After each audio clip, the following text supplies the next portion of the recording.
So let's get on with making our standing pillow box. So the first thing you're going to need is a piece of basic white cardstock. I've just used the standard. I haven't used anything thicker. I'm cutting in centimetres to 29 centimetres by 21 centimetres. If you're working in inches on the American US cardstock, 11 by 8¼ You're going to score on this long edge at 11½, at 23, and at 28. Then turn that around with that short section at the bottom, and at 5 centimetres you're going to mark the top edge, just a little mark. I'm using an eraser, a erasable pen, or use a pencil.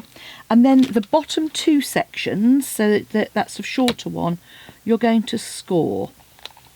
Okay, so just up to that second score line from the bottom. You're going to do the same at 16. So again, we're going to score that bottom section and mark the top. Then the next bit is probably the sort of trickiest bit, because you're going to mark this middle score line. So I'm going to use a ruler for that, because I just find it easier than using, yeah, just easier than doing it on a trimmer. Oh, I haven't given you. I'll run through the measurements. On this centre score line, you're going to mark at 2½. And at 18.5, like so. Okay, so once you've done your marking, I find that easier on this one to do, because I've still got 2 nice patterns, but I'm going to do my stamping next. I just find it easier to get those marks done ready. So we're now going to do our stamping. Obviously it's a photopolymer stamp set, so it's much easier or better to do it if you use a Stampin' Pierce mat. I am going to be going over the edges slightly, so I'm going to just grab a piece of scrap paper in there. I've got my lovely stamp up on my block already. And this is one of those occasions when I do want it on a big block rather than on my Stamparatus. Okay, so I'm going to ink this up, and I'm using my Bermuda Bay. Okay, and how am I going to, let's think. Okay, I'm just going to start. I want that sort of main centre image. So once I get going, there we go. And you can always go in and fill any gaps that you've got. So we're just going to kind of randomly, and we will trim some of this away, obviously, with our. And the only section you don't need to really stamp is that very bottom one, the short section. And because this is the centre line, I'm just going to try and keep that fairly clear, but with a little bit of overlap. I don't want too much overlap. Let's pop that in there. And if you get any sort of ink on the side, as I've got on my on the side of your block, as you go along, just wipe that away, just because it just reduces the risk of you getting it all on your hands. And again, I'm going to pop that. So just keep having a look at how that looks. Make sure it's on. There we go. And again, we're using the ink pad to stamp. It's a big stamp. It's bigger than the ink pad. There we go. So now I'm going to come onto this middle section.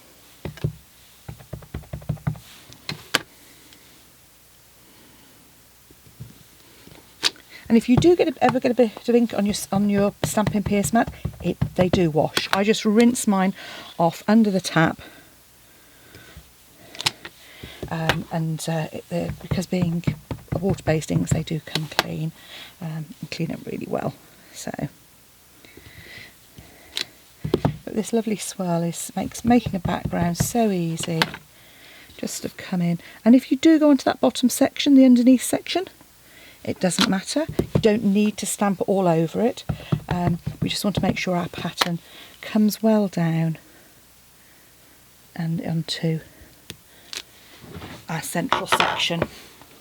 So once you've done that, pop your ink away for the moment. And now you're going to get out that essential bit of kit that I mentioned, your plate. Okay, so just a reminder then that this is a sort of around about a 10-inch plate, thereabouts, and you're going to want your scoring tool. And how we're going to do this is we're going to come from the bottom the bottom section here. We're going to come up to this score, up to this mark we made on the score line, like so. So all you do is you pop your plate along the edge and just score. And then repeat it going to the outside edge. Okay, so outside edge, just make sure you know where the score line is. And then repeat again from your mark down to the bottom. Now there are obviously drawing tools for curves. This is not so perfect. If I'd got a slightly larger plate, it would sort of work even better. But it works well enough with this. Okay. So just again, reminder that your outer curve is on that outside edge. Now, as I said, here's my kind of template that I made. Always useful to make yourself a template of something like this, particularly the first time, because you don't want to waste cardstock. But it's now a case of coming in and trimming. So we're going to trim up that curve.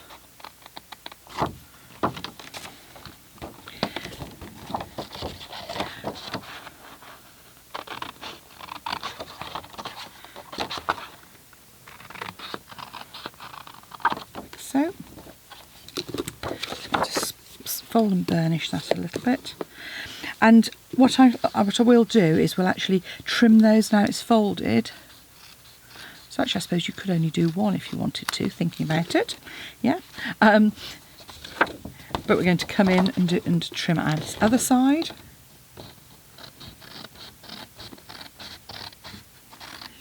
Up to that score line. Again, just come in with your scissors. And again, I mean, I'm sort of holding that up to the light because it isn't easy on the white. Actually, I've done a good job there. Now we can do that bottom section. And our flap that we're going to use to hold it closed. So this is the bit where we're coming in on the side,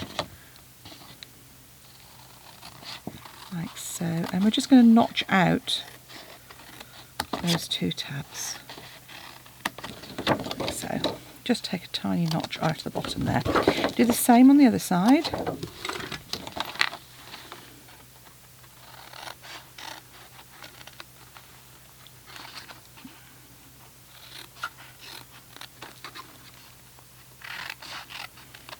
So you're cutting the part that's curved straight, and the other part you're just going to notch out. You can see just so that there's space for those tabs to fold in and not interfere with our box. And then once you've done that, you just very gently create your curve. Just use your fingers and pinch, like so. Do the same on all four that you've got. Oh, and then that one, I haven't scored it very well, so I shall come back in and do that. So I'm just easing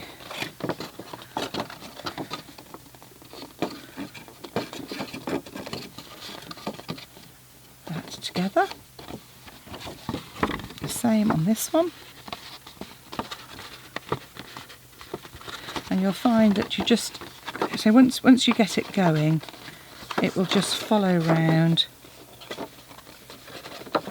really easily. And so just a little pinch, as you can see there. And so the only one that I haven't done a very good job of is this one here. So I'm just going to grab my plate and come back in. I might have even forgotten to do that. Who knows? So just nice and flat from that point. Find our mark on the bottom. Yep.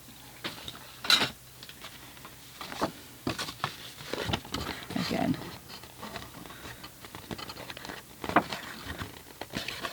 Like so. And it really is ever so easy to put together now. So all we're going to do is I'm going to grab my Seal Plus, and my Seal Plus is going to go on this bottom edge.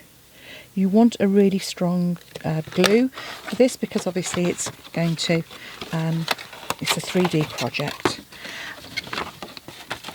And I'm just going to line up those bottom score lines at the outer edge.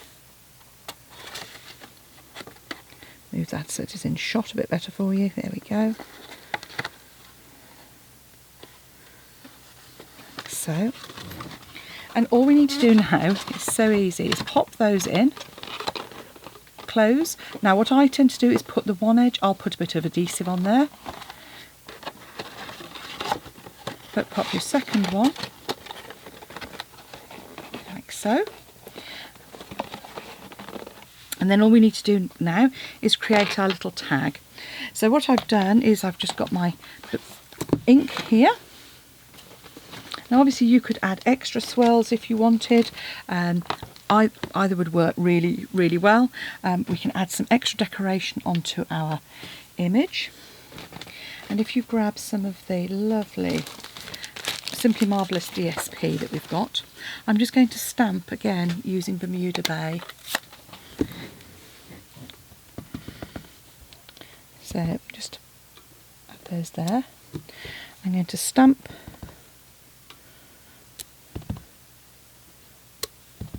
some of our flowers, hoping that actually I might need an extra couple because I haven't taken account of the punching out more than one item at a time.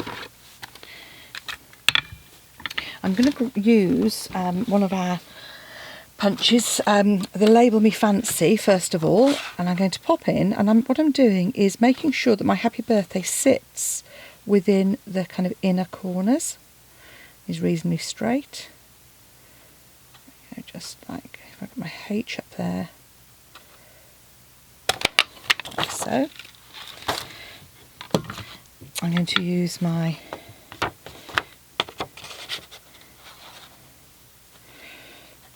and by punching them out on onto the DSP, yeah. So what I'm going to do is I'm going to roughly cut that down and pop it in on a strip on the bottom there. So I can just twist that slightly. My flower. Repeat again. As I say, I've just put a strip. It's probably about 1 inch wide, probably. Certainly no more than that. And it just means that occasionally you'll catch it there. So that may be one I may not use. I'm going to do this. I'm going to punch another one of my everyday labels just out of a scrap actually of Coastal Cabana here. I just like that slightly lighter colour. So with the Happy Birthday, I'm going to use that corner as my line and just cut across and do the same on here. Add a little adhesive to the back there.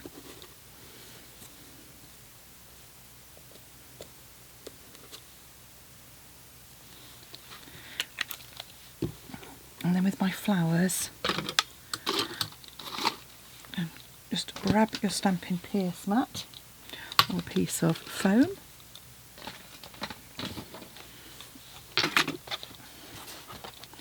And just add a little dimension to those.